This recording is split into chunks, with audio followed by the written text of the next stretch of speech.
I take refuge. How can you say to my soul, flee like a bird to your mountain? For behold, the wicked bend the bow. They have fitted their arrow to the stream to shoot in the dark. Hello and welcome to the next of our daily devotionals in a series that we called Songs for the Journey. What can the righteous do? Question: do you have a tendency to take on too much? In any journey of any real length or difficulty, you need to give an appropriate amount of time to stopping and resting. I am not sure that I am particularly good at that.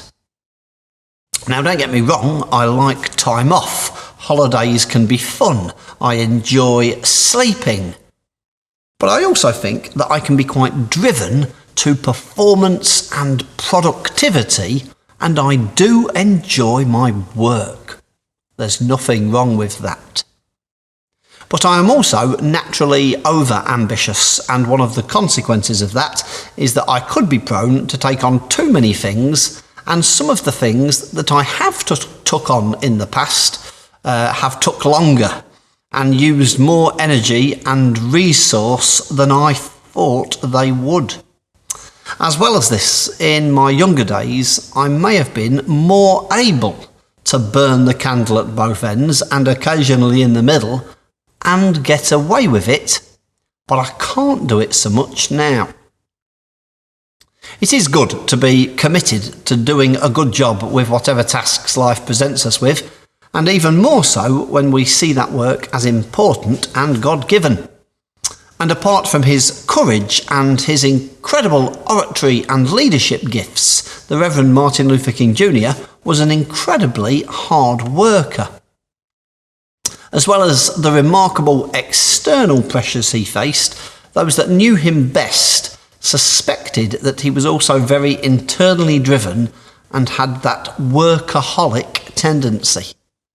And although to a degree I sympathise, I do not see that as a badge of honour. In many of the Psalms, we come across the mysterious Hebrew word Selah. Psalm 68 is one example of this, and it begins, "May God be gracious to us and bless us, and make his face to shine upon us. Selah. That your way may be known on earth, your saving power among all nations. Let the peoples praise you, O God. Let all the peoples praise you. Let the nations be glad and sing for joy, for you judge the peoples with equity and guide the nations upon earth." Selah. In many translations of the Bible, Selah is one of the few words that is not translated into its English equivalent, perhaps partly because, although there are several theories, nobody really knows what it means. My favourite suggestion, though, is that it is a musical term, meaning to pause, rest, and reflect. I probably need to do that more often.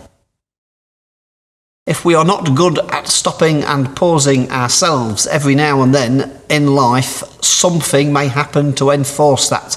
And that could be an illness or an unexpected redundancy or a global pandemic.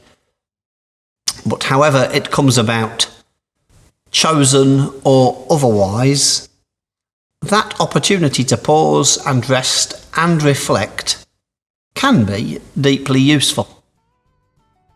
May we find ways to take that opportunity where we can and should.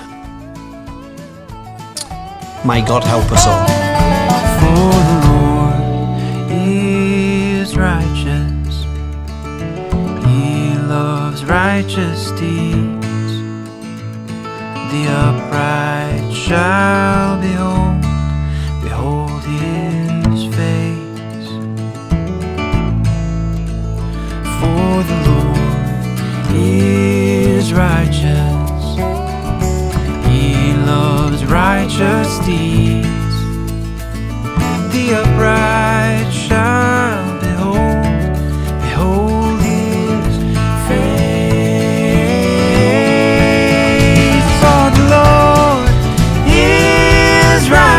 righteous.